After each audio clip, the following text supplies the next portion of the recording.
నీకు దీనికి సంబంధం లేదు, తప్పుకో. నాకు ఆడితో సంబంధం ఉంది ఎందుకంటే ఆయన నా తమ్ముళ్ళు అట్టాడు. నాకు నాతోనే సంబంధం ఉంది ఎందుకంటే నా పేరే సంబంధం. చాలా మర్యాద తెలిసిన పిల్ల. చూడిదారు బాగా టైట్ ఉందా? దండానికి వంగింటే అందరూ ఉన్నారు కదా, సీనిగితే అసహ్యంగా ఉంటుందని. సైతాన్ వేదాలు వల్లిస్తుందా?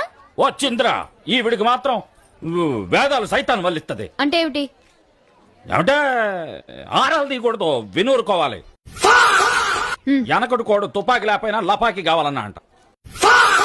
పో అంటావు, నువ్వేమన్నా హార్నా? అయ్యో పో అంటే మలయాళంలో పోదా అని అర్థం. మరి హార్న్ కనిపెట్టింది మలయాళం వాళ్ళ? అయ్యో కర్తావే. ఓ ఆయన మాలతి, మాలతి, మారుతా. నా బండిని చూస్తే మారుతులే ఉందని కంటికే. పాపిస్తాడా నువ్వు? ఓ ఫ్రెండ్ వా? ఇక్కడ అలా ఉమ్మేయకూడదు. సారీ సార్, ఏం ఇక్కడే మీ మీద పడింది. Sorry sir. నా చెల్లెలు మాలతి. ఏడు చెల్లెలా? ఈ నా తమ్ముడయా? చదువులో నెంబర్ 1 లా కనిపిస్తున్నారు. గోల్డ్ మెడలిస్ట్, రికార్డ్ బ్రేకర్, కరెక్టా? రికార్డ్ ఇంతవరకు చేయలేదండి, కానీ glass breaking, table chair, summer salt, double clip